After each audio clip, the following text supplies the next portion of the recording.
Bíblica Dominical. Estamos iniciando mais um trimestre, falando sobre assuntos bem teológicos, tá? Hoje não será diferente. Deus certamente nos instruirá nessa manhã. Eu convido a você a estender as suas mãos, como de costume, Senhor, para os seus lares, em direção aos seus lares. Oremos ao Senhor. Deus, te adoramos nessa manhã pela tua bondade para conosco, Pai. Muito obrigado, Senhor, por mais uma vez estarmos na tua casa para te adorar, para te servir, para aprendermos, Senhor, acerca desta tua bendita e maravilhosa palavra, Senhor. Que o Senhor possa estar conosco, Senhor, nessa manhã. Visita, Senhor, os nossos lares. Toma, Senhor, as nossas necessidades, Deus. Tu conheces e Tu és supridor, Senhor, de cada uma delas. Reconhecemos, Senhor, que se estamos de pé, é por conta da Tua misericórdia, por conta da Tua graça maravilhosa, que tem sido, Senhor, abundante sobre as nossas vidas, sobre o nosso lar, sobre as nossas famílias. Nós colocamos, Senhor, diante de Ti as nossas necessidades, as necessidades dos nossos irmãos, que por um ato, Senhor, de fé, tem depositado também sobre esse altar, Senhor, os seus pedidos de oração. Tem, Senhor, recorrido, Senhor, a sua fé, ó Deus querido, em Ti, crendo que o Senhor é um Deus todo-poderoso, que tem todo o poder para fazer tudo aquilo que lhe apraz, para fazer tudo aquilo que glorificará, Senhor, o Teu nome. E nós cremos, Senhor, que o Senhor continuará agindo e manifestando o Seu poder sobre as nossas vidas. Senhor, haja, Senhor, intermédio, Senhor, de cada necessidade dos Teus filhos, que eles testifiquem, testemunhem, Senhor, acerca dos Teus grandes feitos sobre as suas vidas, sobre as nossas vidas. Ó Deus querido, ser conosco, toma cada um, Senhor, que ministrará, que trará o seu louvor, Senhor, a Ti, que trará, Senhor, a Tua presença sobre esse lugar através dos louvores. Toma cada músico, cada um, Senhor, que estará aqui cantando, ó Deus querido, fazendo com que nós adentramos, Senhor, a Tua presença nesse momento de louvor, Senhor. Receba a nossa adoração, receba o nosso louvor, fique à vontade, Espírito Santo de Deus. Nós te louvamos e te agradecemos nessa manhã, em o nome de Jesus. Amém. Aleluia, glória a Deus. A paz do Senhor, amém. Enquanto eu orava e pedia a Deus para me dar uma música, uma canção para ministrar nessa manhã, Deus me deu uma canção. E quantas vezes nós somos chamados, Deus nos chama, e nós ficamos com medo e falamos, Deus, eu não consigo. Mas nessa manhã, Deus te diz, eu estou aqui. Se você chamar Deus, se você orar, Ele vai te ajudar, Ele vai te guiar em todos os seus planos, todos os caminhos. E essa música é uma linda oração. E nessa manhã eu te peço para você fazer essa oração comigo, amém?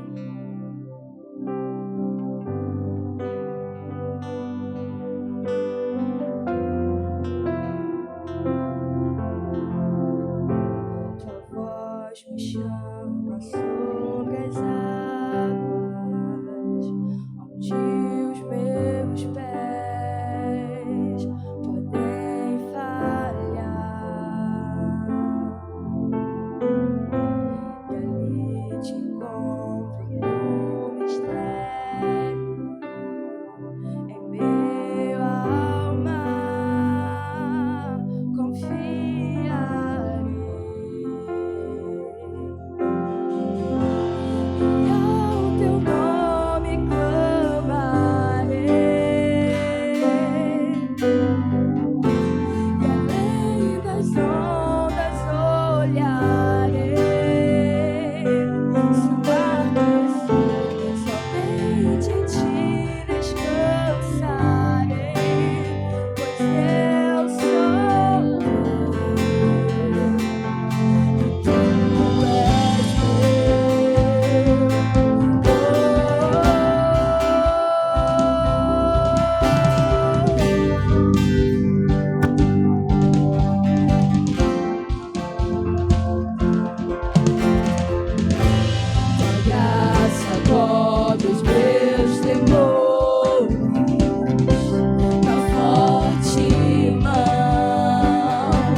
a Deus, a Ele.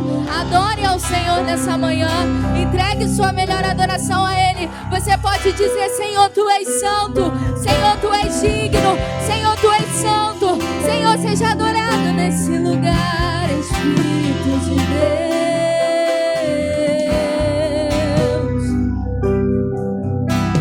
O Senhor te convida a descansar nele nessa manhã. Assim como a Débora falou aqui, eu não sei o que você tem passado, mas o Senhor te leva a descansar na presença dEle. Então declare assim nessa manhã: seguro estou nos braços daquele que nunca me deixou.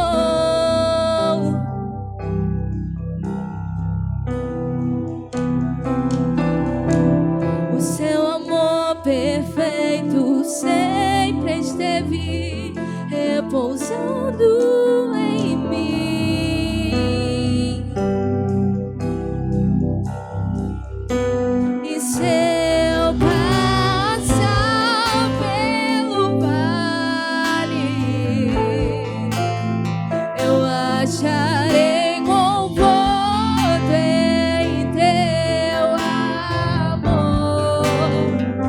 Pois eu sei que és aquele que me guarda, me guarda.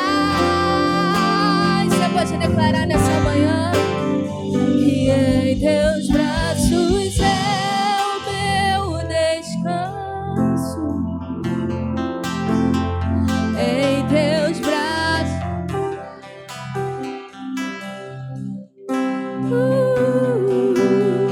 E em teus braços é o meu lugar, em teus braços é o meu descanso.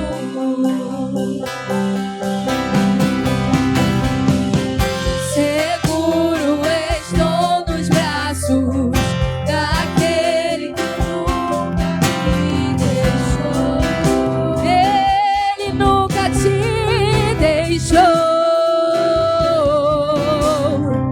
seu amor perfeito sempre esteve repousando em mim. Você pode declarar para sua alma nessa manhã: e se eu passar pelo vale, eu acharei conforto em teu amor. Pois eu sei que és aquele que me guarda, me guarda.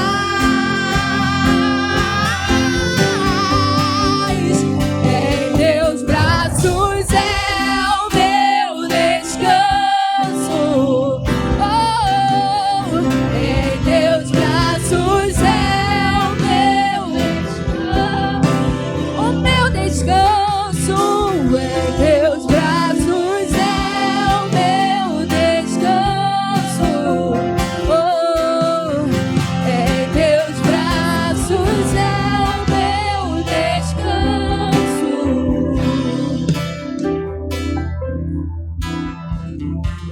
Eu caio em tua graça,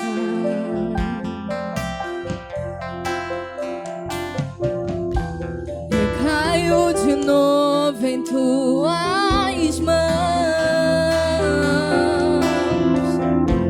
eu caio em tua graça,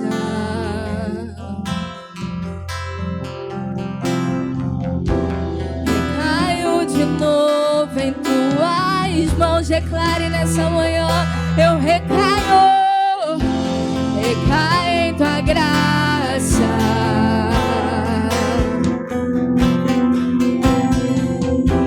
Eu caio de novo em tuas mãos. Eu caio em tua graça.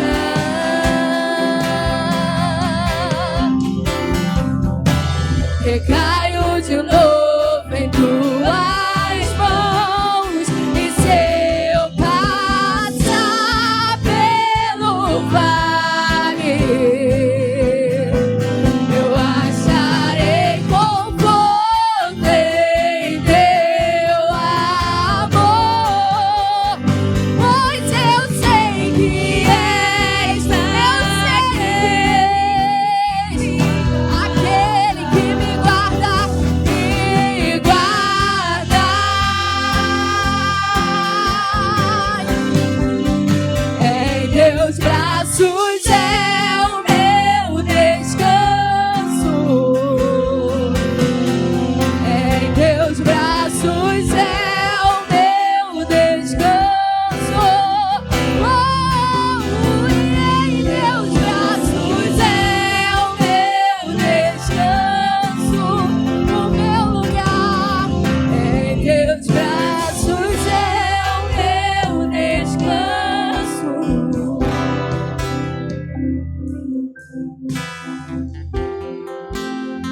Só para terminar, eu queria que você declarasse nessa manhã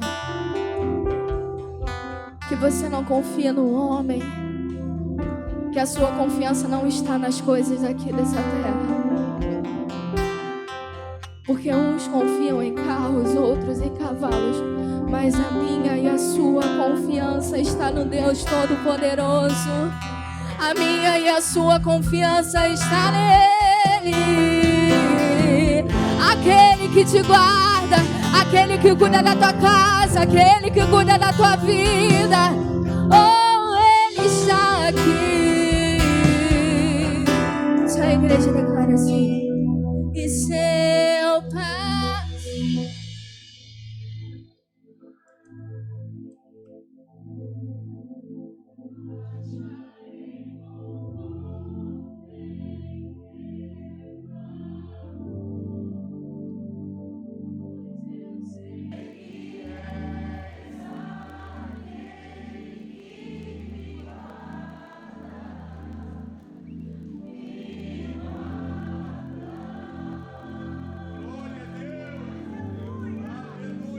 Em teus braços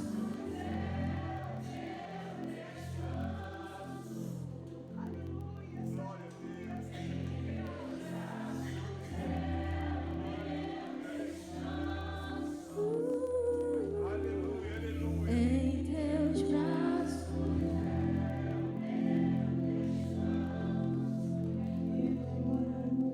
em teus braços é o meu descanso.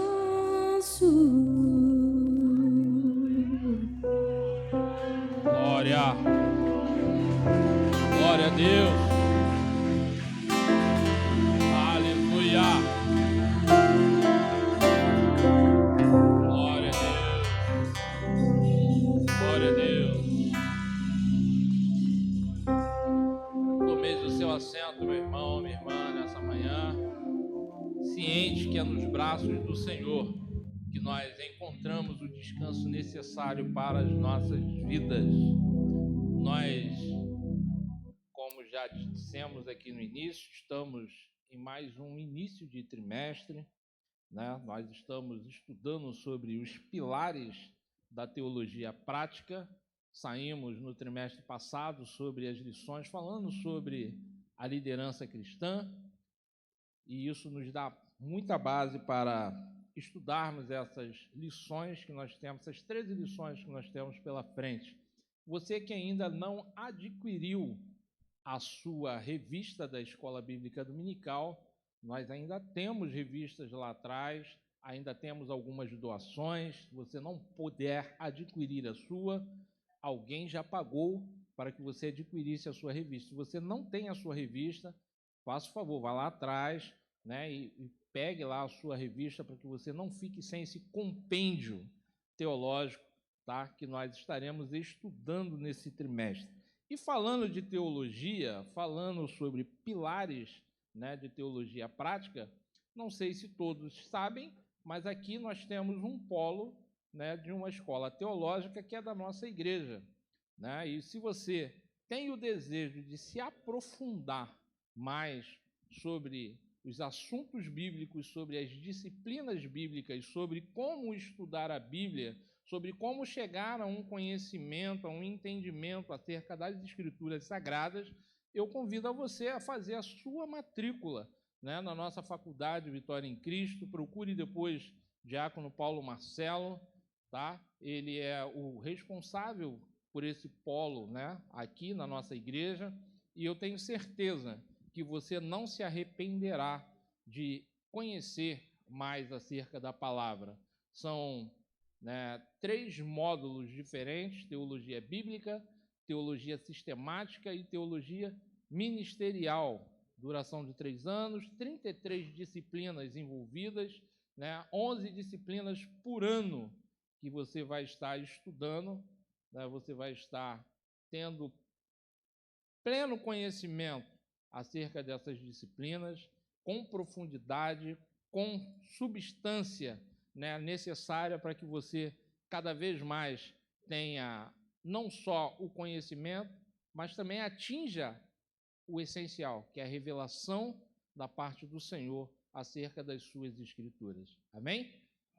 Glória a Deus. Nessa manhã, nós vamos ofertar também ao Senhor com alegria, né? Nós estamos em campanha, estamos em plena campanha, e a palavra de Deus que me traz, né, nessa manhã, que vem à minha memória, é o que eu darei ao Senhor pelos benefícios que eu tenho colhido nessa vida, por tudo que Ele tem me proporcionado, por todas as circunstâncias, por todas as situações que eu tenho vivenciado e tenho visto a boa mão do Senhor. E aí eu me faço essa pergunta, como o salmista o fez: o que eu darei ao Senhor nessa manhã? O que eu darei ao Senhor por cada um dos seus benefícios sobre a minha vida? Quando eu penso, né, em dar ao Senhor algo por conta dos seus benefícios, isso me traz um sentimento de gratidão, um sentimento de reconhecer que o Senhor, através das suas ações, Ele tem me proporcionado tantos benefícios, tantas coisas. Eu olho para a minha vida no dia de hoje, depois de 16 anos de casado, pastor. 16 anos, está passando, né? Depois de 16 anos de casado. E eu olho para trás e eu vejo que a minha vida já não é mais a mesma, né? Eu olho lá atrás, quando eu comecei a minha vida, né, conjugal com a minha esposa, e aonde eu me encontro hoje, e eu posso observar tudo aquilo que o Senhor tem me proporcionado, todo o crescimento que o Senhor tem me proporcionado, através da sua graça, através da sua liberalidade e através da sua misericórdia. E eu tenho certeza que se você fizer um corte na sua vida, né, você vai observar que o Senhor, Ele tem te proporcionado caminhar para frente, né? Tem gente que gosta de caminhar para o lado, né? Vai caminhando para o lado, vai saindo do caminho, mas o Senhor, Ele tem te feito crescer. O Senhor tem feito você superar obstáculos e desafios que talvez você não saiba muitas das vezes nem como conseguiu superar, mas tenha certeza que foi a boa mão do Senhor sobre a sua vida, te proporcionando, te fortalecendo. O que daremos ao Senhor nessa manhã? Ofertemos ao Senhor com a convicção de que Ele continuará trazendo a sua provisão sobre as nossas vidas e sobre os nossos lares, em o nome de Jesus. Amém.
Glória a Deus. Aplauda o Senhor nessa manhã, meus irmãos. Graças a Deus. Deus te abençoe, Vitória. Glória a Deus. Isso é fruto da escola de música aqui da nossa igreja, irmãos. Tá? Você que tem seu filho aí, você que tem a vontade, o desejo de estudar música, né? Procura depois aí o Levi, né? Procura. É tarde para começar a estudar. Não é tarde não, você está com vida, rapaz. Vamos embora. Estuda sim. Estuda assim. Eu sempre tive vontade de aprender um instrumento. Eis a oportunidade. Tem aí, né? A Vitorinha, parabéns, Vitória. Tem outros adolescentes, outros jovens aqui também que têm estudado, para a bênção e para a glória do nome do Senhor. Levante a sua oferta nessa manhã, seu dízimo. Deus, nós te agradecemos por esta oportunidade que temos, Senhor, de ofertar na tua casa. Que o Senhor possa continuar abençoando, Senhor, as nossas vidas, trazendo a tua provisão sobre as nossas vidas e sobre os nossos lares. Te agradecemos nesta manhã, em o nome de Jesus. Amém. Nós estamos lendo os evangelhos de Mateus, ou os evangelhos de Marcos e de Lucas, né? Temos aí esse mês de julho para ler esses dois livros do Novo Testamento, né? Marcos e Lucas, e nós vamos, antes de passar para o professor, também citar aqui o nosso tema, como de costume temos feito, Marcos capítulo 10, versículo 6, no 3, todos nós juntos em alto e bom som, 1, 2, 3. Porém, desde o princípio da criação, Deus os fez. Vamos repetir com bastante convicção isso aí? 1, 2, 3. Porém, desde o princípio da criação, Deus os fez macho e fêmea. Podem querer fazer a gente engolir qualquer outra coisa, mas essa convicção ela não pode sair da nossa mente, das nossas vidas, certo? Pode desconfigurar a sociedade da forma como eles bem tentarem e quiserem entender. Mas o princípio bíblico é esse, que Deus ele criou macho e fêmea desde o princípio lá da criação. Amém? Recebamos com aplausos nessa manhã, as classes já estão liberadas, tá? Nosso diácono Fábio Bandeira estará ministrando para nós nessa manhã. Amém.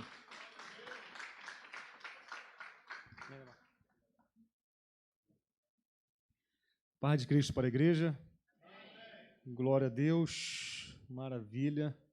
Bom estarmos aqui, né, amados irmãos, na casa do Senhor, aprendendo um pouco mais da sua santa palavra. A Deus seja glória eternamente. Amados, falaremos hoje, segundo a graça de Deus, sobre a lição de número 3. A lição de número 3, cuja temática é hermenêutica bíblica, lição de número 3, hermenêutica bíblica. Os irmãos podem abrir suas revistas para nós darmos prosseguimento na lição. Essa lição, amados irmãos, de antemão, gostaria de frisar aqui, é uma lição não tão simples quanto parece ser, mas também não tanto quanto complicada, né? Só que é uma lição extensa, muito extensa, pelo fato de ser uma lição muito teológica. É tão teológica que o pastor Gilson Paulo, acho que muitos aqui conhecem, né? No seu canal oficial, ele fez 4 vídeos falando sobre essa temática, sobre hermenêutica bíblica. Cada vídeo tem aproximadamente 1 hora, acho que só o último tem 30 e poucos minutos. Então, os irmãos que desejarem aprofundar após esta aula também sobre esse tema, que é muito glorioso e gracioso, os irmãos podem procurar no canal oficial tanto da Central Gospel, né, quanto do canal oficial do pastor Gilson Paulo, tá bom? A Deus seja glória. Então, ele vai abordar bem mais detalhadamente, pormenorizadamente sobre essa temática, que não é tão simples, mas um pouco mais, é mais robusta, assim eu posso dizer, né? Mas ela é muito pertinente para os nossos dias, pertinente porque, de fato, ela é essencial para que nós venhamos a entender certos temas bíblicos, né? Certas passagens bíblicas, e então é importante que nós estejamos atentos nesta manhã, tá? Os irmãos que desejarem fazer alguma pergunta, apesar de eu ter de correr muito, tanto que eu terei de correr, que eu tive que suprimir alguns subtópicos em virtude do tempo, tá? Porque é uma lição muito extensa. Mas amém, vamos prosseguir para a glória de Deus. Atos 6, ou melhor, Atos de número 8, versículos 26 a 35, texto bíblico básico, está aí, Atos 8, aqueles que não têm revista podem abrir, por gentileza, vamos fazer aquela leitura intercalada para a glória de Cristo. Amém?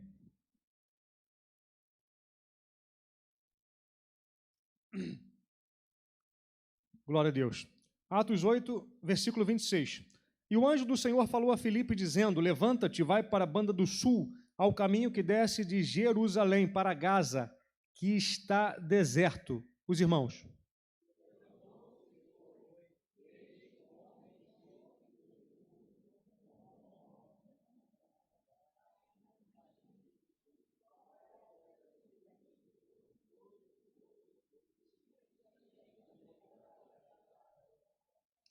Regressava e, assentado no seu carro, lia o profeta Isaías.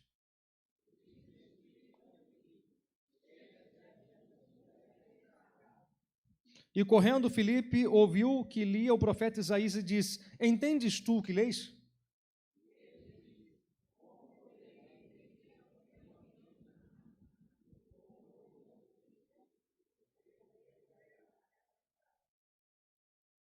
E o lugar da escritura que li era este: foi levado como ovelha para o matadouro, e como está mudo o cordeiro diante do que o tosquia, assim não abriu a sua boca.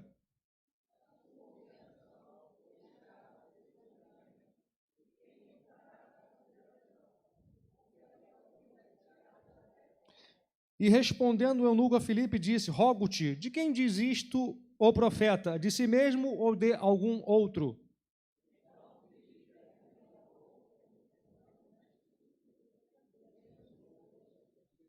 Amém, glória a Deus. Irmãos, vocês vão ver como é maravilhoso, né? Perceba que, na verdade, todo discípulo precisa ter um mestre, né? O eunuco, né? Etíope, no caso, o encarregado, né, vamos dizer assim, um oficial, né, da rainha Candace, da Etiópia, ele estava regressando para sua terra. Tudo leva a crer que ele era um prosélito, né, ou seja, servia a Deus. Pode ser que ele seja judeu ou não, mas ele era um prosélito do judaísmo. Porque o que o fazia estar ali, em Jerusalém? As festas, irmão. As festas eram uma ocasião em que todos os judeus e prosélitos deveriam ir a Jerusalém. Para quê? Para adorar o rei. Amém? Então, ele retornando, Filipe já começa, né, a sua empreitada evangelística, e o Senhor começa a usar ele. Aqui é algo maravilhoso, e eu gostaria de pontuar para os irmãos, que aconteceu uma coisa que nunca mais aconteceu, pelo menos pelo que eu tenho entendimento, tá, irmãos? Pelo menos pelo que eu tenho entendimento. Pode ser que tenha acontecido, talvez alguns irmãos podem ter tido uma experiência com alguém de uma outra denominação, etc. Perceba que ali ele necessita de esclarecimento. Ele pergunta: de quem fala o profeta? De si mesmo ou de algum outro? E as dúvidas, elas vão surgir no decorrer do caminho. Por isso é necessário existir, e o Senhor mesmo instituiu, o Senhor Jesus instituiu, né, esse ministério de mestre, está em Efésios 4:11. Então é necessário, o mestre ele serve também, assim como os outros, para edificar a igreja, né? Faz parte do crescimento espiritual da igreja. Então ele é necessário para que haja um entendimento pleno e clarificado das Escrituras. E o que eu gostaria de pontuar que aconteceu com Filipe é que, após ele finalizar ali, né, a sua explicação para o eunuco, ele o batiza, né? Perceba que está fora dos esquadros, vamos dizer assim, de regras denominacionais. Ele pergunta: o que me impede de ser batizado se ali tem água? Nada. Se você crê de todo o coração, vamos lá. Batizou E logo na sequência, irmãos, o Espírito Santo translada ele para Azoto. Transladação. Que é isso, irmão Fábio? Ele sumiu dali e apareceu em outra cidade. Os irmãos talvez estão um pouco atônitos pelo fato de nunca terem atentado para esse fato, mas é um fato, uma realidade bíblica, né? Irmão Fábio, isso pode acontecer nos dias atuais? Pode. Pode. Tudo pode acontecer. A Bíblia é atual, irmãos. Né? O que aconteceu no passado pode acontecer hoje, até coisas que não aconteceram, que não estão, vamos dizer assim, detalhadas na Bíblia. Porque Deus é todo-poderoso. Se Deus ressuscita mortos, o que é isso para ele, irmãos? Nada. Nada. Amém? Mas vamos prosseguir. Isso aqui foi só um adendo. Antes, né? 1 Pedro 3,15, texto áureo. Coloca aí, por gentileza, Brunão. 1 Pedro 3,15. Vamos lá? Vou ler aqui. 1 Pedro 3,15 é o nosso texto áureo, para a gente prosseguir. Antes, santificai a Cristo como Senhor em vosso coração, e estais sempre preparados para responder com mansidão e temor a qualquer que vos pedir a razão da esperança que há em vós. Amém? Maravilhosa palavra. Vamos lá, os objetivos da lição. Entender o significado e a função da hermenêutica bíblica. Perceber que a interpretação correta da Bíblia depende das ferramentas hermenêuticas. Dominar os princípios e as regras da hermenêutica. Vamos lá? Pode passar, por favor? Vamos ganhar tempo, porque essa lição é muito extensa. Introdução. A hermenêutica bíblica fornece ao leitor as informações necessárias para a compreensão das Escrituras. Isso inclui situações históricas, geográficas ou culturais específicas, que não se apresentam de forma explícita no texto, mas estão ali de forma implícita. Ou seja, não está tão claro, mas está nas entrelinhas. E isso é muito, assim, irmãos, glorioso. E os irmãos vão ver, vão atestar. Eu vou falar coisas aqui que talvez os irmãos nunca ouviram falar, tá? Mas está, como eu posso dizer, está embasado não só na Bíblia, quanto, vamos dizer, história, arqueologia, etc. Nós temos também esses embasamentos. E os irmãos vão entender. Eu não vou me esmiuçar muito aqui, os irmãos vão entender mais à frente, conforme nós vamos avançando no decorrer da lição. Qualquer pergunta, como eu já falei, pode levantar a mão, tá bom? Que eu dou oportunidade para os irmãos também colaborarem comigo. Glória a Deus. Aleluia. Vamos prosseguir? Passa aí, por gentileza. Só um adendo, irmãos. No ano passado, né, segundo a graça de Deus, segundo a provisão maravilhosa do Senhor, nós conseguimos aqui, né, fazer, né, também com a autorização do nosso pastor, um simpósio de educação cristã. E nesse simpósio, com certeza, muitos aqui vieram, né? Nós trabalhamos essas disciplinas teológicas, né? Foi exegese bíblica, hermenêutica e também didática cristã, que focou a didática na EBD. E foi muito glorioso, né? Foi muito bom, foi muito prazeroso estar aqui e aprendemos juntos, né? Apesar de também eu ter lecionado aqui e aprendi muito também com os irmãos, foi de grande valia. Eu ainda possuo, aqui vai uma bênção para os irmãos, eu ainda possuo o arquivo digital desse simpósio. Quem desejar, só me procurar que eu passo depois. Vai falar um pouco sobre hermenêutica. Claro que é um resumo, né, irmãos? Tem 8 a 10 páginas, se não me engano. Um pouco sobre exegese e um pouco sobre didática na EBD, tá bom? Os irmãos que desejarem me procurem que eu passo o arquivo digital. A Deus seja a glória. Vamos prosseguir? Pode passar aí, Brunão, por gentileza. Glória a Deus, maravilha. 1.1. A relação entre hermenêutica e exegese bíblicas. Esse tópico aqui é um pouco mais complexo, porque há muita, como eu posso dizer, há muitas vozes falando sobre essas temáticas, né? E uns definem de uma forma, outros definem de outra forma, mas basicamente, assim, hoje elas se encontram, são disciplinas teológicas, né? E se encontram separadas, mas elas convergem para o mesmo propósito, né? O de nós termos um entendimento mais pleno e clarificado das Escrituras e principalmente do nosso Senhor Jesus Cristo. Por que o foco é o Senhor Jesus Cristo? Porque, irmãos, a Bíblia ela é cristocêntrica. De Gênesis a Apocalipse, ela foca quem? O Senhor Jesus Cristo. Então, ao Senhor Jesus Cristo seja glória eternamente. Amém? Vamos prosseguir. No estudo da Bíblia, hermenêutica e exegese são conceitos que caminham juntos. Enquanto a exegese dedica-se ao estudo gramatical das palavras nas línguas originais, quanto ao sentido, a hermenêutica ocupa-se da interpretação dessas palavras para os dias atuais. Seria a chamada contextualização. Então, há uma diferença clara. Às vezes, como eu disse para os irmãos, há confusão até de alguns autores. Como assim, irmão Fábio? Alguns autores acham que certas ferramentas elas são hermenêuticas e outros autores acham que certas ferramentas elas são exegéticas.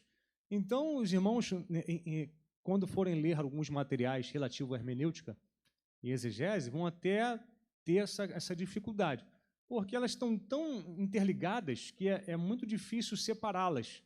E os irmãos vão ver isso mais para frente. Mas a exegese, ela se baseia especificamente em tirar, na verdade, extrair para fora do texto o significado original que o autor tensionou falar através das línguas originais. E aí tem que ter conhecimento de hebraico, aramaico, um pouco de aramaico e grego, para poder também trazer esse entendimento mais pleno. E também o auxílio de muitas ferramentas, como concordâncias bíblicas, dicionários teológicos, etc., etc. É um trabalho árduo, irmãos, né? É um trabalho árduo. Não é simples, não é fácil, mas com as ferramentas que eu vou passar para os irmãos aqui, com certeza os irmãos vão conseguir tirar um entendimento mais pleno, claro, sempre lembrando, tá? Que, na verdade, o homem por si só não consegue nada a par do Espírito Santo. É o Espírito Santo quem vai dar entendimento, graça e iluminação para que nós venhamos a entender, que fique bem claro, porque ferramentas humanas, elas acabam, em certo ponto, se a gente não colocá-las aonde devem estar, elas podem tirar a glória de Deus. Então, é importante a gente entender que essas ferramentas, a parte do Espírito Santo de Deus, não são nada. Porque a Bíblia diz, o Senhor Jesus Cristo deixou bem claro, sem mim, nada podeis fazer. Amém? Pode passar, por gentileza, aí, Brunão. Glória a Deus. Os irmãos vão ver, vamos lá. Em termos gerais, 1.2. Em termos gerais, a hermenêutica trabalha com a contextualização, isto é, com a comunicação do texto bíblico e sua aplicação às realidades da vida atual. Vou repetir. Em termos gerais, a hermenêutica trabalha com a contextualização, isto é, com a comunicação do texto bíblico e sua aplicação às realidades da vida atual. Então, é a sua, vamos dizer assim, na verdade, vai estabelecer um pouco da prática, Vamos dizer assim, a teologia prática, especificamente falando, da aplicação no nosso contexto atual das verdades divinas que são eternas. Amém? Pode passar, Brunão. Vamos prosseguir para a gente ganhar tempo, porque tem muita coisa boa ainda. Passa aí, por gentileza. Vamos lá, definição e foco. Eu já pulei aqui alguns para a gente ganhar tempo. 2.1, leitores e intérpretes. Ao aproximar-se da Escritura, o leitor deve lembrar-se da máxima de Martinho Lutero, quando afirmou que todo leitor da Bíblia é também o seu intérprete. Assim como um repórter moderno, algumas perguntas, dentre outras, precisam ser feitas e respondidas. Aqui já vai uma ferramenta hermenêutica, ou uma regra, uma técnica da hermenêutica que nós nos utilizamos também para interpretar as Escrituras. Passa aí, por favor, Bruno. Os irmãos vão ver, o autor colocou aqui, foi maravilhoso. Olha só, então, a gente faz algumas perguntas para o texto. Primeiro a gente começa. Quem escreveu esse texto? Depois, a quem inicialmente a mensagem foi endereçada? E depois, em que tempo histórico foi escrito? Aí depois a gente continua, a partir de qual localidade foi escrito? Pô, irmão Fábio, isso aí tem a ver com entendimento pleno? Tudo a ver.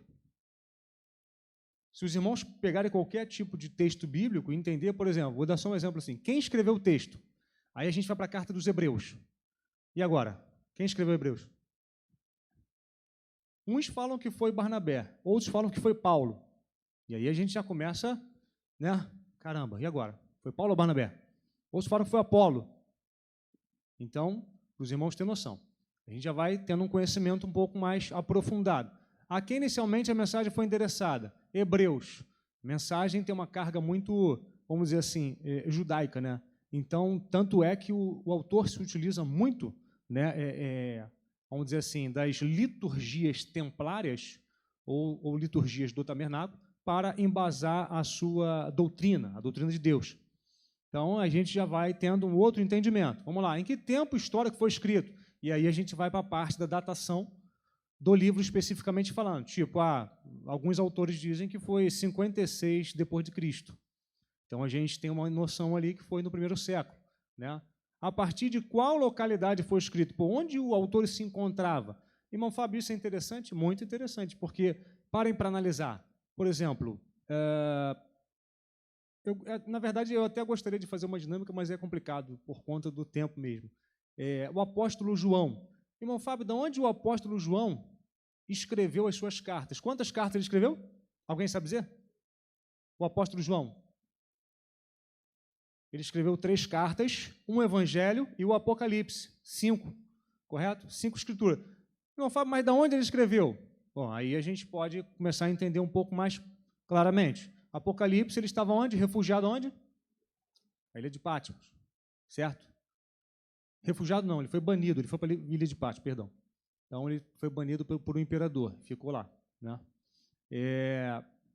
E a gente vê, e as cartas e o evangelho? Para onde que João foi? E aí a gente vai ter que recorrer a alguns livros históricos, né? Você percorrendo alguns livros históricos, nós vamos entender e ver, até mesmo nas 3 cartas de João, a gente consegue ver isso. Como assim, irmão Fábio? A gente consegue ver pelo nome das pessoas. Por exemplo, Demétrio, Diótrefes, eram nomes judeus? Eram? Não eram nomes judeus. Eram nomes o quê? Gregos. Então, a gente já começa a ter uma linha de pensamento. Peraí, então ele estava na Grécia, em algum lugar. Qual lugar era esse? Aí a gente vai em algum livro histórico e a gente vai entendendo, fazendo as conexões com a Bíblia, e aí os pais da igreja, os primeiros pais da igreja, vão dizer que o apóstolo João, ele foi para Éfeso e morreu em Éfeso. Foi uma das grandes luminárias, né? Até na história eclesiástica de Eusébio de Cesareia ele diz isso. Um dos grandes luminares do Evangelho repousa ali em Éfeso. Então, perceba que a gente começa a ter um entendimento mais claro.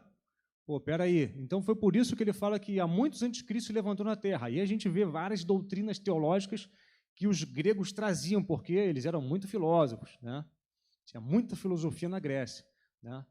Então, ele começa a combater, né, alguns grupos heréticos que se infiltravam nas igrejas. O apóstolo Paulo também, na verdade, primeiro o apóstolo Paulo lança os alicerces e o apóstolo João vem depois para solidificar.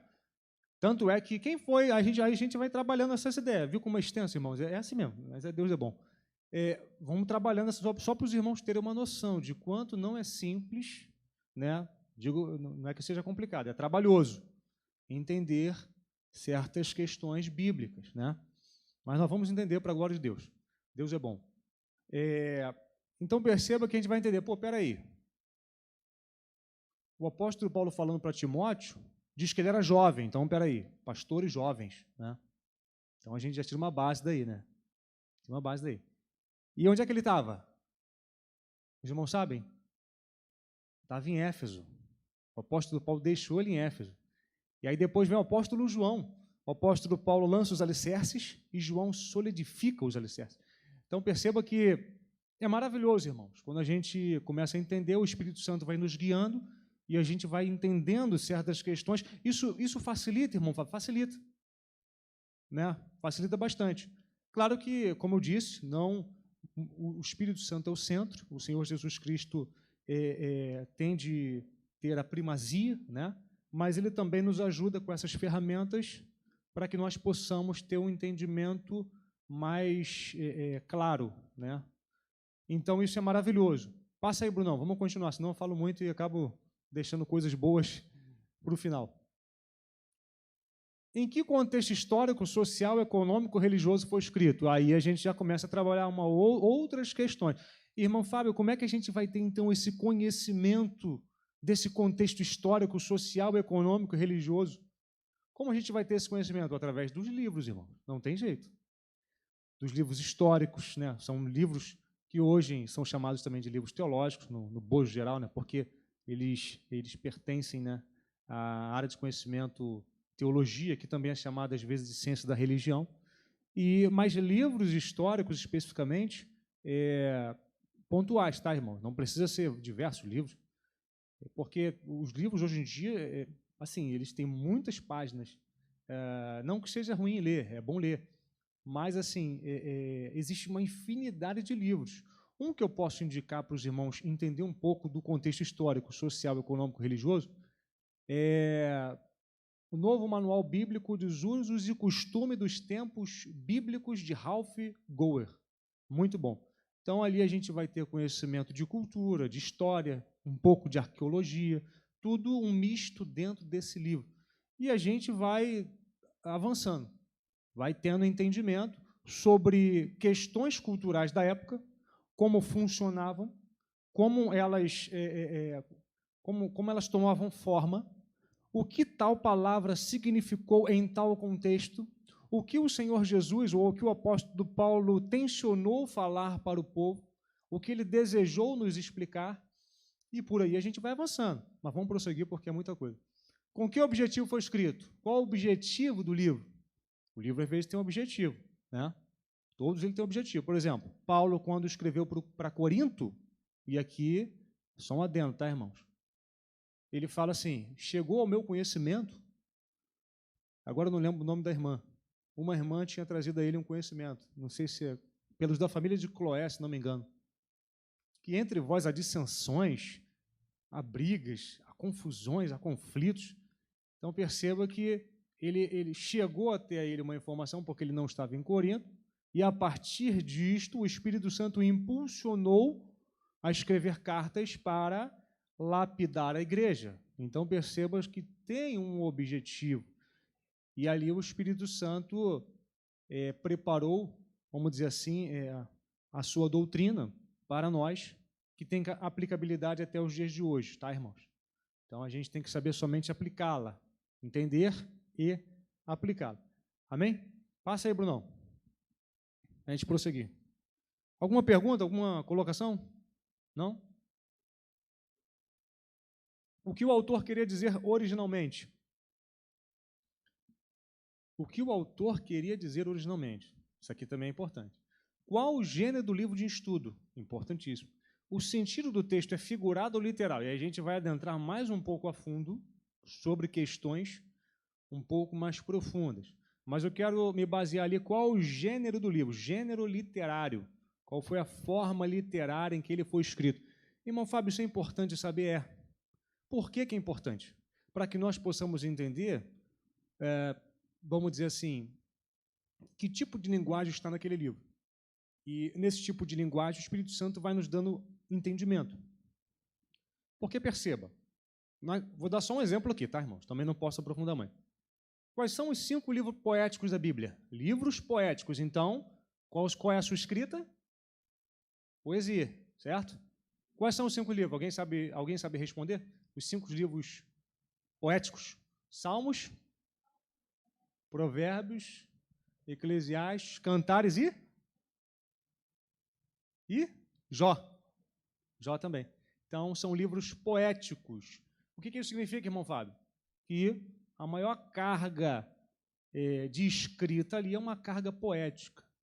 Pode ter alguma prosa? Pode, mas a maior carga é uma carga poética. Então, aí já fica um pouco mais... Caramba, interessante. Então, vou partir dessa linha aqui para poder orar ao Senhor e pedir e ver o que ele tem nesse contexto. Irmãos, então, no livros poéticos, e muitas das vezes também, se utiliza de linguagens figuradas. E fica mais fácil. Mas tem mais coisa ainda. Passa aí, Brunão, para a gente... Porque senão o tempo voa, Essa lição é muito extensa. Como eu disse para os irmãos, o pastor Gilson Paulo preparou ali uma aula excepcional, aqueles que chegaram há pouco. Está lá no seu canal oficial, dividido em 4 partes. Quem desejar aprofundar mais o tema, vai lá e os irmãos serão ricamente abençoados. De um modo geral, a hermenêutica é entendida como a arte de interpretar os livros sagrados e os textos antigos. A regra básica da hermenêutica é: quem está falando? Para quem está falando? Para que tempo está falando? E em que sentido está falando?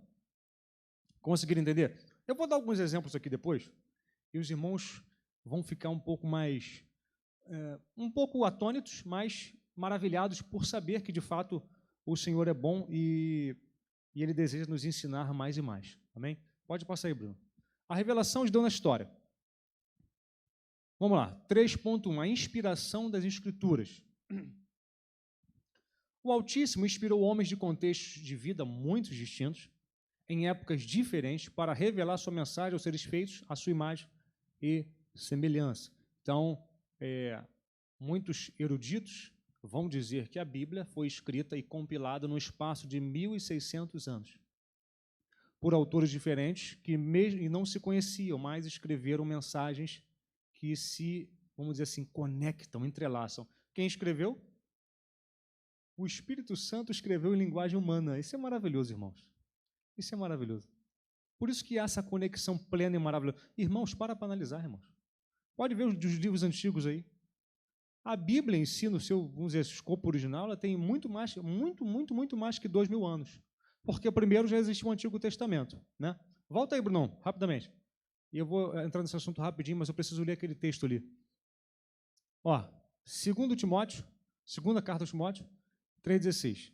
Toda a Escritura é inspirada por Deus e útil para o ensino, para a repreensão, para a correção, para a educação na justiça. Irmãos, aqui, eu vou falar algo aqui, eu acho que eu falei no simpósio também, não me recordo.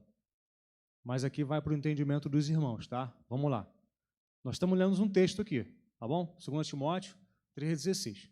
Porque toda a Escritura, aí a gente faz uma pergunta para o texto. Olha só, tenta entender. Toda a Escritura é inspirada. Fala assim, Paulo escreveu isso para quem? As perguntas. Para Timóteo. Tá. Timóteo, na época de Timóteo, já havia sido compilado todo o Novo Testamento? Por quê? A gente olhando aqui do século XXI, fica fácil de achar, não. Os irmãos também andavam com a Bíblia debaixo do braço. Não, irmãos, não era assim, não. Era totalmente diferente. Na verdade, nós somos mega abençoados pelo fato de termos Bíblias. A gente tem uma infinidade de Bíblias, irmão. A gente tem aplicativo que a gente pega qualquer tipo de Bíblia, irmão. A gente entra na internet ali, irmãos, é Bíblia que não acaba mais. Naquela época, duvido, muito difícil o acesso. Então, para analisar, a gente, uma pergunta, né? Peraí, Paulo escreveu para Timóteo, dizendo que toda a Escritura é inspirada. Mas que Escritura? Paulo está se referindo a quê? Se a gente for fazer, a gente um pouco na exegese, né? Pegar a palavra Escritura, a gente vai ver em algumas concordâncias que a Escritura faz menção ao Antigo Testamento. Mas poderia também, irmão Fábio, fazer menção a algumas cartas, sim. Por quê? Timóteo não tinha todas as cartas em mãos, quiçá os evangelhos, que são 4. Que é isso, irmão Fábio? Ele estava em Éfeso. Ele estava em Éfeso. Para analisar, em determinado momento, Paulo, que está fazendo uma viagem missionária, ele fala assim, eu não lembro para quem foi agora, tá, irmãos? Se alguém lembrar, me ajude.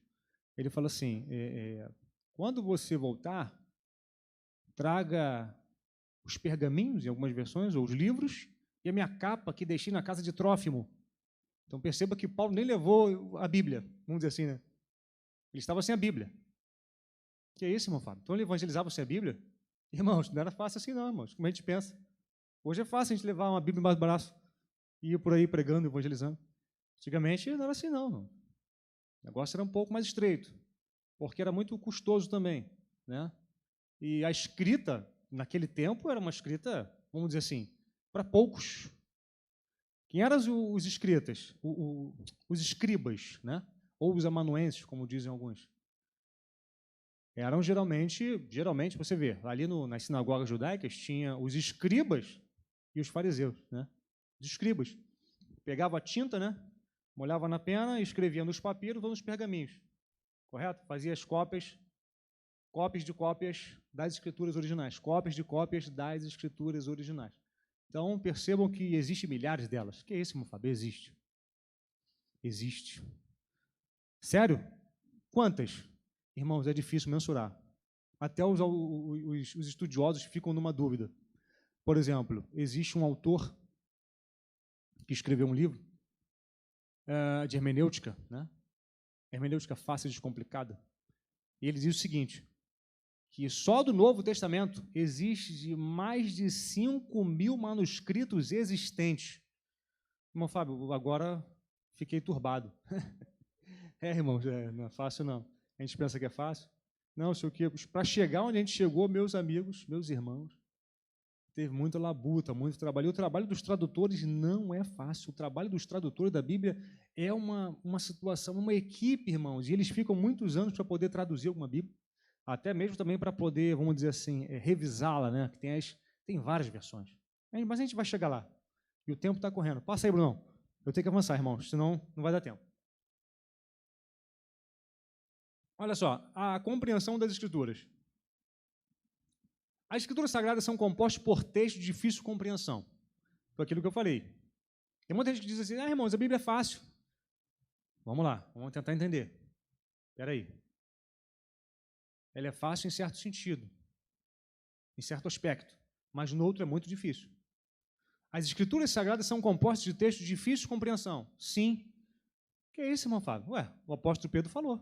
Olha lá, 2 Pedro 3,16, né? Isso é um fato. Nos escritos de Paulo, por exemplo, Pedro reconheceu haver parte de difícil entendimento. Que os incautos torcem. Aí entra as heresias. Tem partes que são de difícil entendimento. Né? Mas vamos prosseguir. A gente vai entender mais um pouco. Passa aí, Bruno. Olha lá. Não sei se está dando para enxergar muito bem aí, mas agora eu vou passar um pouco mais para os irmãos de entendimento sobre algumas questões. A primeira figura vai dar algumas dicas, né, de leitura da Bíblia. Ele fala assim, comece orando, aí depois faça algumas perguntas ao texto. Ele dá essas dicas de leitura bíblica, né, de meditação da Bíblia. A segunda parte, não sei se os irmãos estão conseguindo enxergar, eu estou conseguindo enxergar pouco, tá? Mas ali, na verdade, é um manuscrito em grego, tá? Do texto Receptus, que está disponível no site bibliaonline.com.br. Neste site, irmão Fábio, quantas versões nós temos lá? Aproximadamente, se não me engano, que são 10 versões em português. No site Bíblia Online. Acho que a grande maioria conhece esse site, né? Que vem geralmente 2 versículos e tal, mas quando a gente vai explorar, a gente pode ver diversas versões, irmão. Meus irmãos, são muitas versões. Siríaco, grego, hebraico, vamos dizer assim, norueguês, por aí vai. Em diversos idiomas. E aí, inclusive, está os originais também. Irmão Fábio, é original? Sim, mas entenda, irmão. Você é original? Muitos questionam, não, irmão Fábio, não existe mais as cópias originais. Irmãos, se eu copiei do original, ele perdeu a sua originalidade?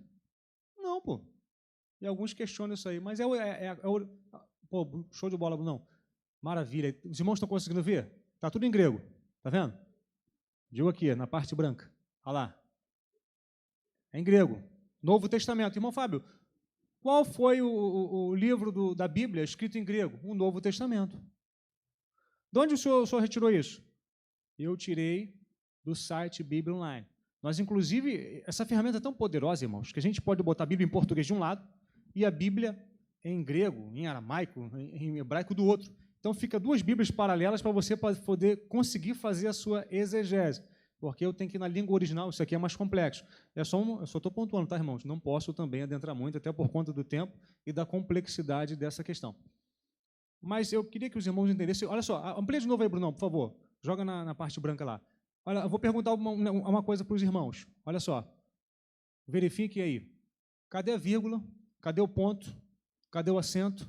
Essa questão do 1, 2 ali, na verdade, foi vamos dizer, o autor do site colocou. Só que nos textos originais não existe versículo nem capítulo.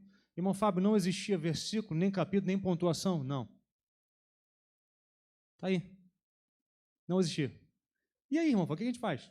A gente depende dos tradutores, da graça de Deus, claro, né, dos tradutores traduzirem de uma forma mais fidedigna possível.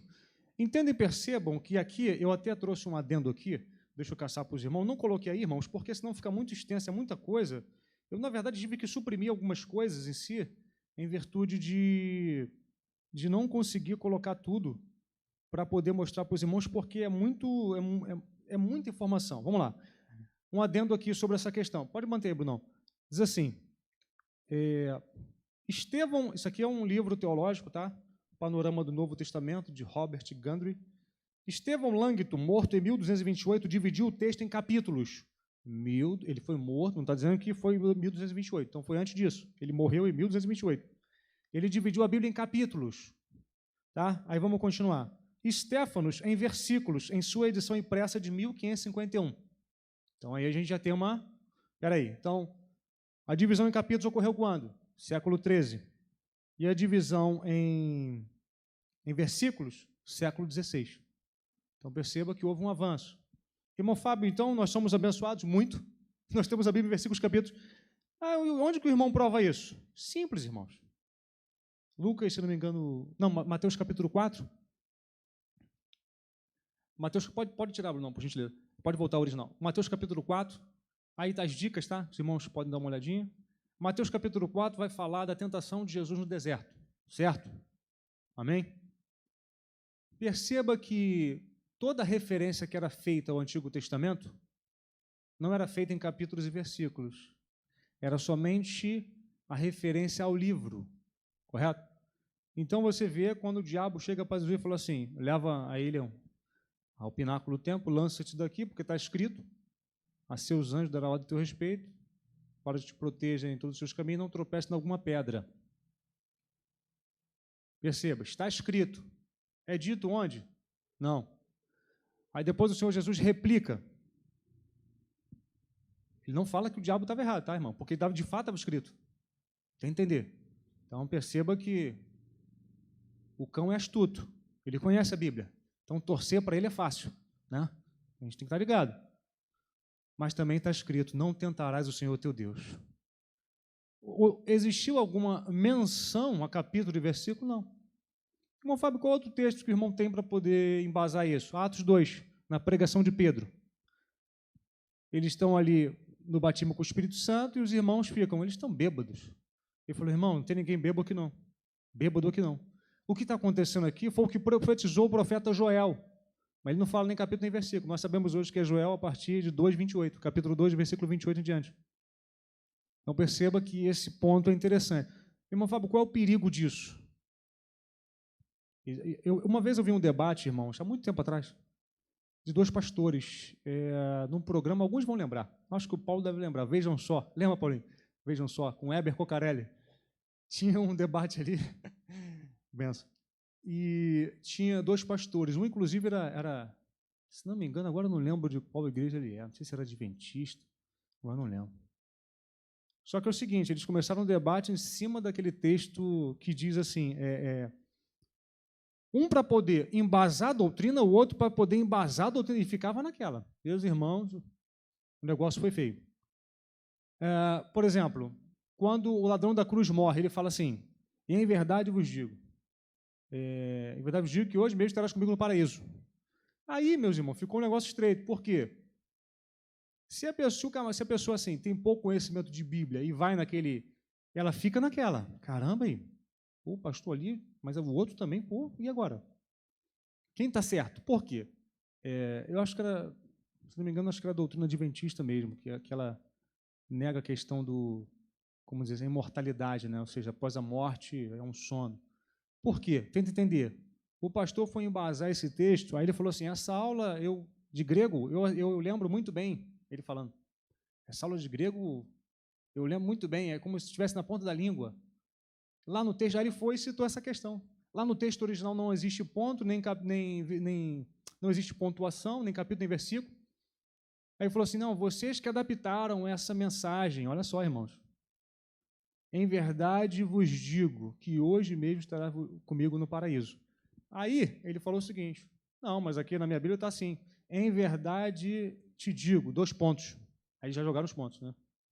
Estarás comigo no paraíso. Mudou tudo. Bora para analisar, irmão. Ou seja, em um tempo, o que ele quis dizer, né? Em um tempo, na ressurreição, ele vai estar com ele no paraíso. Mas não, na verdade, o texto, assim, aí, pô, Fábio, como é que a gente faz para poder... Irmãos, por isso que eu falei que tem que ter a graça de Deus. O diabo, ele gosta de torcer. Ou então, em um debate teológico, ele ficou naquela, caramba, e agora? Por quê? Realmente, de fato, se a gente for parar para analisar, não tinha versículo nem... Então, ele falou assim, não, o autor, ele escreveu como estava na mente dele, na ótica dele. Né? O autor não, o tradutor. O tradutor que, tipo assim, conduziu o texto àquela significação. Então, o outro pastor ficou naquela e falou, não, mas a Bíblia diz aqui, é só a gente olhar o contexto. Por isso que é importante, irmãos. Ele utilizou da exegese, foi no texto original, né? Só que aí tem a contextualização, né, para trazer. Então, pela contextualização, nós entendemos que o ladrão, ao morrer, foi com o Senhor Jesus para o paraíso. Mas tem esses pontos. Eu estou trazendo para os irmãos só para que os irmãos entendam e vejam que não é tão simples, não é tão fácil. Nós necessitamos da graça de Deus para poder entendermos as Escrituras. Irmão Fábio, tanto que Davi orou, Senhor, e o pastor pontuou, achei maravilhoso, o pastor Gilson, abra os meus olhos para que eu possa ver as maravilhas da tua lei. Porque, irmãos, existem muitas pessoas ímpias que já leram a Bíblia toda. Se for conversar com elas, elas têm conhecimento de Bíblia, né? Mas e aí, tem o Espírito Santo? São coisas distintas, não é isso? Passa aí, Brunão. O tempo está avançando. Ah, não, esqueci de uma coisa. Volta lá, por gentileza. Rapidamente aqui, irmão. Isso aqui é interessante e é um subsídio que eu vou passar para os irmãos. Olha aí, um subsídio arqueológico. A arqueologia tem importância? Muita. Lembra daquela passagem, se não me engano, acho que Lucas 9, 18 ou 20, que o Senhor Jesus Cristo adentra Jerusalém em cima do jumentinho e o povo começa a clamar a ele e os fariseus falam, manda eles pararem. E ele diz o seguinte, se eles não clamarem, as pedras clamarão. Irmãos, é só ir em Israel hoje. As pedras clamam. As pedras clamam. Então, a importância da arqueologia está aí, né? E aí eu trouxe um subsídio arqueológico para os irmãos, só para os irmãos terem entendimento. Acho que talvez uns poucos já ouviu isso, porque é um entendimento que está em um livro de arqueologia, né? Então, é necessário estudo. Olha aí, eu não pude botar tudo, era muito grande, né? Então, eu vou explicar rapidamente aqui. Ocilegium, que é o chamado segundo sepultamento. Lucas 9,60. É um texto, vamos dizer assim, um dos mais difíceis de se entender da Bíblia. Que é isso, irmão Fábio? Eu posso perguntar a qualquer um aqui. Eu acho que vai ser muito difícil algum irmão responder. Não que os irmãos não sejam capazes, são sim. É porque é uma situação que, quando a gente olha e se depara, fica naquela. Qual é o texto? Quando Jesus fala para o discípulo, deixa que os mortos sepultem os seus próprios mortos. Quanto a você, siga-me. A gente fala assim, caramba, Jesus foi duro com ele, né? Ele falou que só queria sepultar o Pai. Não é um texto complicado, irmãos? Muito complicado. A gente fala assim, pô, caramba, então a obra tem urgência, né? Ele falou, Senhor, deixa eu sepultar meu pai. Meu pai morreu. Deixa que os mortos sepultem os seus próprios mortos. Quanto a você, siga-me. Não perca tempo. E aí a gente entra nesse adendo arqueológico, nesse subsídio arqueológico. E a gente vai entender. Na verdade, o Senhor Jesus Cristo, ele não falou tão duramente assim com ele. Então, perceba que, através da arqueologia, nós entendemos o porquê dessa fala. Então, perceba, irmãos, ocilegium significa ossuário. Ossuário é aquelas caixas, né, aquelas urnas em que se colocam os ossos dos mortos. Consegue entender? Então, o que acontece? Em Israel, naquela época, existia uma tradição de se realizar dois sepultamentos. Tá? Então, o primeiro sepultamento, que seria o reunir-se aos seus antepassados, era realizado. Quando, um ano depois, segundo os estudiosos, um ano depois, os ossos eram recolhidos e colocados dentro de uma caixa chamada ossuário, e era feita uma nova cerimônia de sepultamento mediante aquele ossuário. Então, existiam dois sepultamentos. O primeiro, que a pessoa tinha morrido, e o familiar já tinha enterrado, já tinha passado o período do luto, e aí depois existia essa outra tradição de que, na verdade, esse ossuário deveria também ser ser sepultado, vamos dizer assim, né? Então, eles chamam de segundo sepultamento. Era uma tradição. Irmão Fábio, como é que eles se basearam nessa tradição? Então, bom, alguns dizem que essa tradição veio em virtude dos ossos de José que estavam no Egito, né? Lembra que José morreu e ficou só os ossos. Ele fala, quando vocês saírem daqui, leve os meus ossos juntos. Então, a partir disso, criou-se uma tradição de se realizar um segundo sepultamento. Então, existia também questões ligadas à purificação, etc. e tal, que também não convém entrar aqui nesse aspecto. Mas perceba, irmãos, então o que o Senhor Jesus Cristo está falando para ele é o seguinte: essa tradição é somente uma tradição humana, não é uma tradição de Deus. Você já enterrou seu pai, você já passou o período do luto. Deixa aqueles lá que estão mortos lá realizar essa cerimônia aí. Deixa os mortos sepultar os seus mortos. Quanto a você, siga-me. Eu tenho urgência na minha obra. Conseguiu entender, irmãos? Não era tão pesado, ele só estava quebrando um paradigma de uma tradição humana. Só isso. Mas ele já tinha sepultado o pai? Tinha. Tinha sepultado. Tinha passado o luto? Tinha. Também é um mandamento bíblico. O Senhor Jesus Cristo nunca ia falar nada que fosse contra o mandamento do Senhor. Está na lei, está em Deuteronômio, né? Não lembro onde agora. Então perceba que só para os irmãos terem entendimento de que certas passagens só vão conseguir ser totalmente clareadas com certos esforços de pesquisas em livros arqueológicos, principalmente, que as pedras clamam, em livros, vamos dizer assim, histórico-culturais, né? E por aí vai. Irmão Fábio, de onde você tirou isso? Tá bom, vamos lá. Um livro de arqueologia bíblica de Randall Price, Arqueologia Bíblica de Randall Price, e ali são diversos artefatos que são achados, os chamados achados arqueológicos. Servem de subsídio? E como? Muita coisa ali está relatada que prova a fidedignidade da Bíblia. Muitos eventos, muitos achados arqueológicos, né, muitos cacos de cerâmica, né, as escavações, irmãos, elas acham muitas coisas que estão descritas na palavra do Senhor, e isso é importante. Mas foi só um adendo, vamos prosseguir que já está avançando o tempo. Passa aí, por gentileza, Brunão. Vamos para as regras, para a gente fechar, e princípio da hermenêutica. Nós temos esse cunho exegético, devocional e homilético, né? Pode passar. Vamos lá, a Bíblia interpreta a própria Bíblia. Aqui vai mais uma das técnicas, tá? A Bíblia deve ser interpretada à luz do seu próprio contexto. Esse princípio é chamado regra áurea da interpretação bíblica. A Bíblia é o seu próprio intérprete. Então, essa é uma das técnicas, né, hermenêuticas consagradas na Reforma, os reformadores que se utilizavam dela. Ela é boa, irmão Fábio? Na minha opinião, é muito boa. Como é que ela funciona? A Bíblia interpreta a própria Bíblia. Vou dar um exemplo. E eu vi isso acontecer, tá, irmãos? Estou falando aqui com conhecimento de causa que eu vi acontecer. 1 Reis 17:1 diz que Elias orou para que não chovesse. Ou melhor, diz que Elias liberou uma palavra para que não chovesse, e não choveu durante 3 anos. Como é que a gente entende isso? Elias deu uma ordem e aconteceu? E aí? E eu vi um comentarista, inclusive, falando que não, realmente, a palavra de Elias era poderosa e tal. Só que a própria Bíblia interpreta a Bíblia. Olha lá, está lá o texto. Quem quiser anote, tá, irmãos? Toma nota porque é importante. Tiago 5,17 está dizendo que Elias também era sujeito às mesmas paixões humanas que nós, e ele orou fervorosamente para que não chovesse durante os 3 anos, e o Senhor atendeu as suas orações. Então Elias liberou uma palavra e foi para o joelho, irmãos. Não só liberou uma palavra, não, dizendo que não, como se ele mandasse em Deus. Não, pô. Liberou uma palavra, Senhor, cumpra a minha palavra, por tua misericórdia, por tua graça. É isso, irmão Fábio. Eu vi, irmão. Eu vi um comentarista não atentando para isso.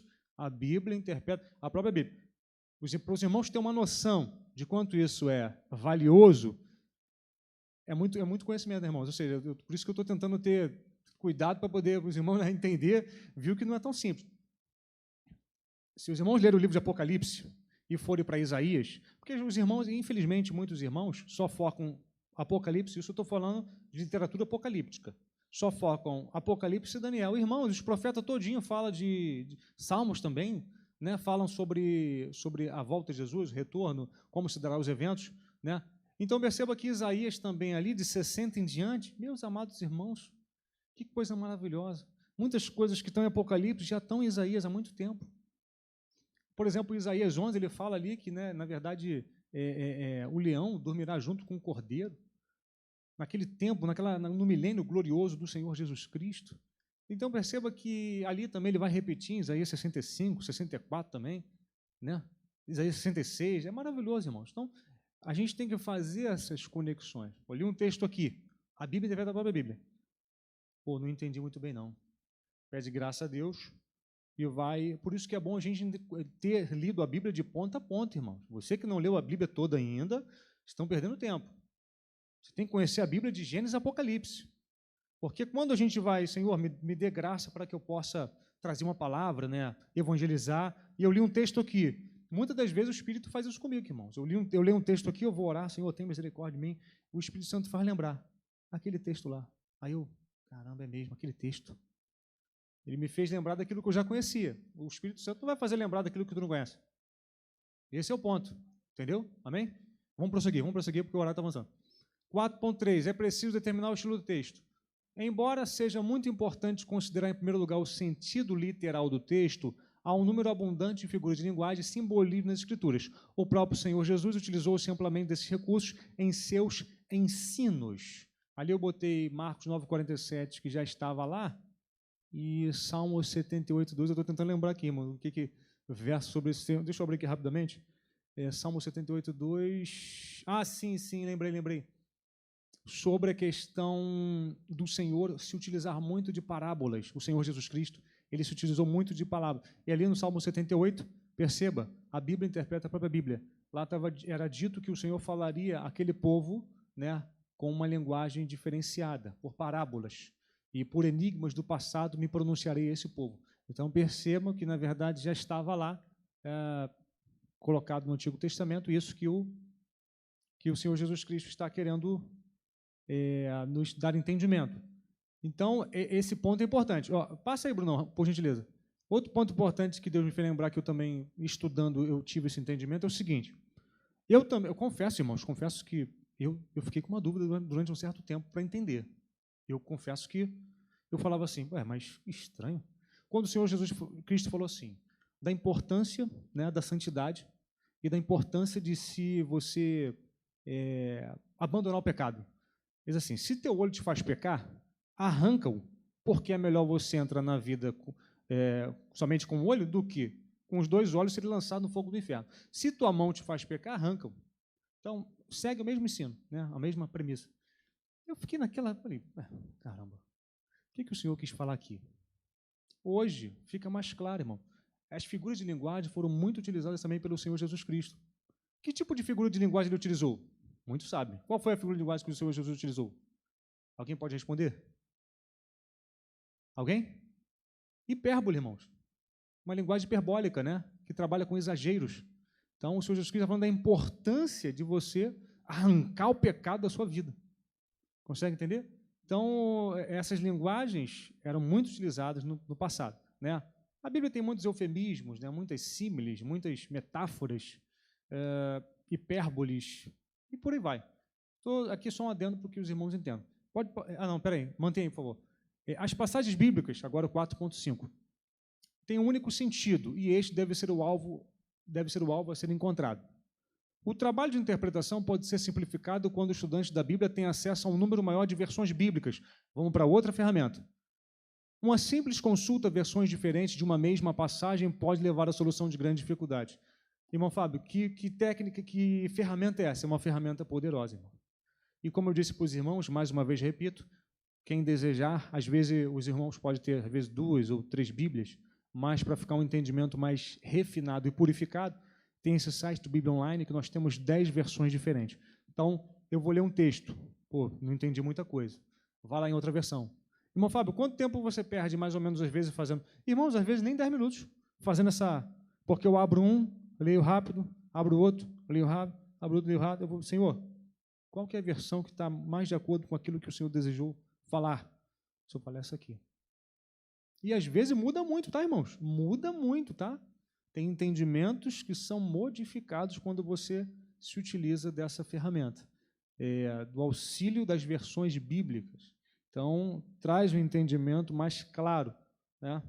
Isso é importante, tá bom? Pode passar aí, por favor, Bruno.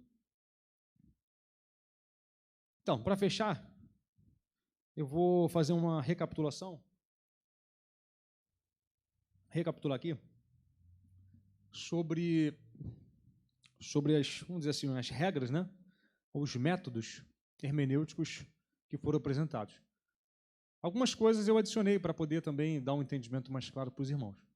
Então vamos lá.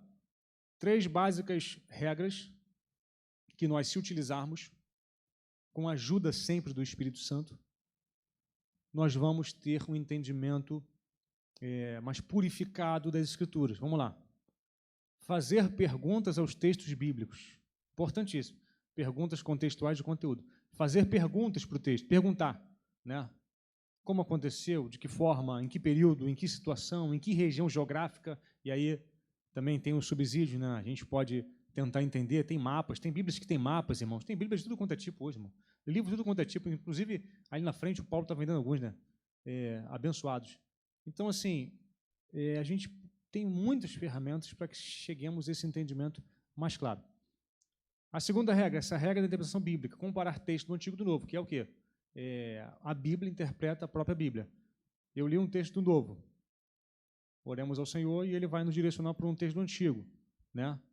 Essa inter-relação, como eu dei aquele exemplo. Então, na verdade, pegar um texto do Antigo, verificar se tem do Novo, e aí a gente vai para a última parte. Mas, irmão Fábio, nesses aí eu não consegui entender. A gente vai comparar as versões bíblicas. Pega várias versões, vai olhando o texto, orando ao Senhor sempre, e ali o Senhor vai dar um entendimento claro das Escrituras. Então, perceba que essas ferramentas, irmão, elas são importantes, né? Irmão Fábio, mas eu não tenho condição de comprar isso tudo, irmão. O que mais tem hoje em dia é a facilidade de acesso. Muito. Bíblia. A gente não precisa nem gastar dinheiro, tem na internet. Alguns livros também tem disponível, às vezes, na internet, né? Por exemplo, vou dar só um exemplo aqui, História dos Hebreus, Flávio José, está lá disponível em PDF. Só um exemplo. Irmão, a gente consegue entender muita coisa, está ali, né? Muito dos ensinamentos ali, tem ali, por exemplo, a gente vê ali, por exemplo, Mateus 23:1 diz o seguinte, só um adendo aqui, diz assim, vocês estão vendo os fariseus e os escribas? Eles se assentam na cadeira de Moisés. Irmão Fábio, que cadeira é essa? E aí a gente vai na arqueologia, né? Existia uma cadeira lá, em que o pregador ele ministrava e sentava depois para poder ensinar. E aí você vê, eles assentam na cadeira de Moisés, façam o que eles dizem, mas não façam o que eles fazem. Consegue entender? E eu falo assim, por que o Senhor Jesus estava provando a doutrina dos fariseus? Perceba, ele aprova a doutrina, não a conduta. A doutrina, não a conduta. E Flávio, aí se a gente for na história dos Hebreus, vamos ver que os fariseus tinham essa linha de entendimento de que, na verdade, imortalidade da alma, inferno, tormentos em fogo. Então, existia uma convergência, né, de ensino. Claro que tinha coisas inseridas, mas ele falou, vocês podem ver eles, mas não façam o que eles fazem. Vocês podem assistir eles ensinando, mas não façam o que eles fazem. Então, aqui só um adendo para fechar, tá bom? Quem quiser mais entendimento, pode também ler, tem lá os subsídios teológicos na Central Gospel. Temos na Fábrica EBD, tá, irmãos? Os irmãos podem lá também, tem muito subsídio lá sobre essa aula, que é importante, e bem como as demais aulas, tá bom? Deus abençoe os irmãos e a Deus seja glória para sempre. Glória a Deus.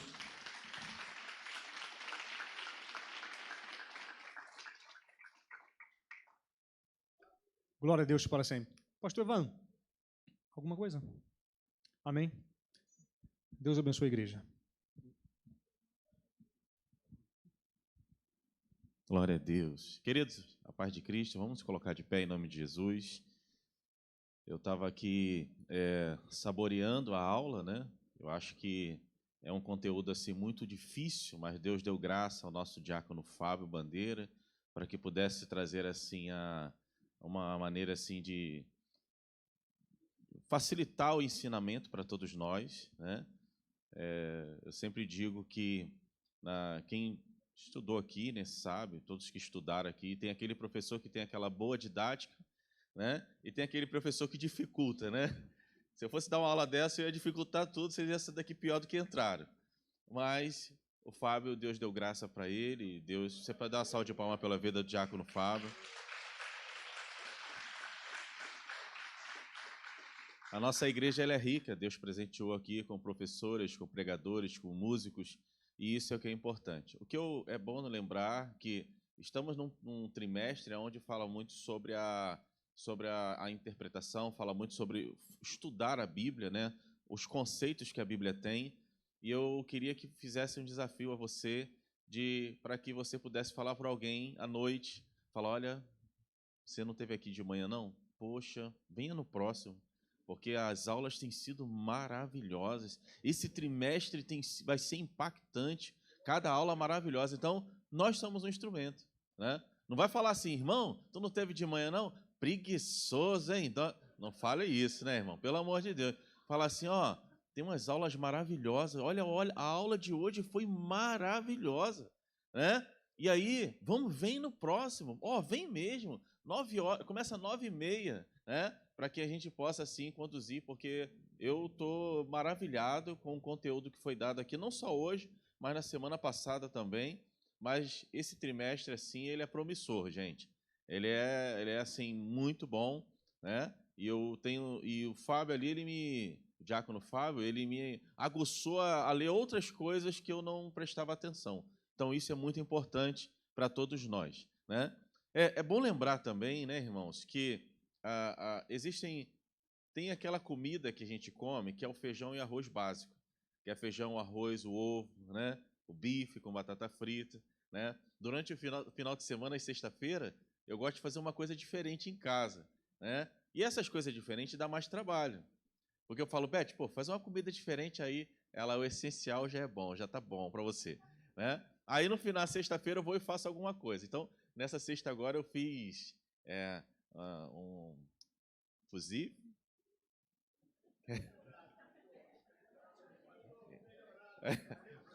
Fuzil com medalhão a molho madeira,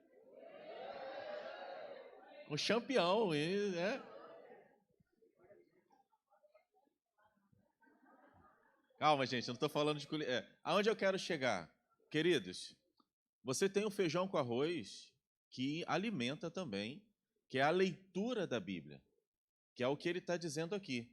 A leitura, a gente lê a palavra de Deus, é o essencial também. Se você quer coisas mais profundas, né, faz um arroz à piamontese com, né, sei lá, gente, vocês sabem aí, né, uma lasanha de berinjela com, né, e tem mais coisas aí que vocês sabem fazer, que é o aprofundar, né, Diácono Fábio?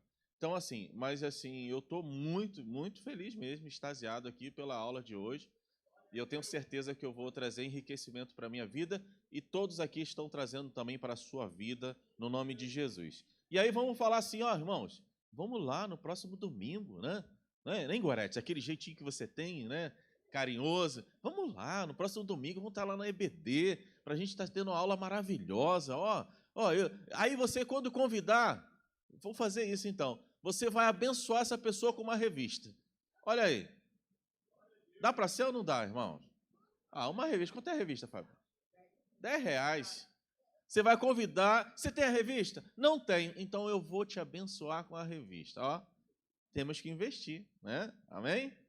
Glória a Deus. Que você tenha um domingo abençoado. Que a mão do Senhor poderosa esteja sobre a sua casa e sobre a sua família. Pai, muito obrigado nesta manhã por tudo que foi feito aqui, pelo louvor que foi entoado, pela essa aula maravilhosa. Continua dando graça ao teu filho, Diácono Fábio, abençoa a vida dele, a sua esposa, seu filho, toma a sua casa, toma o seu ministério. Senhor, despede-nos em paz, debaixo da tua mão potente e poderosa, dando um domingo abençoado e que logo mais possamos estar aqui para te louvar e bendizer o teu nome. E que a graça do nosso Senhor e Salvador Jesus Cristo, o grande amor de Deus e as consolações do Espírito Santo estejam sobre todos e todos digam: vão em paz. Deus abençoe.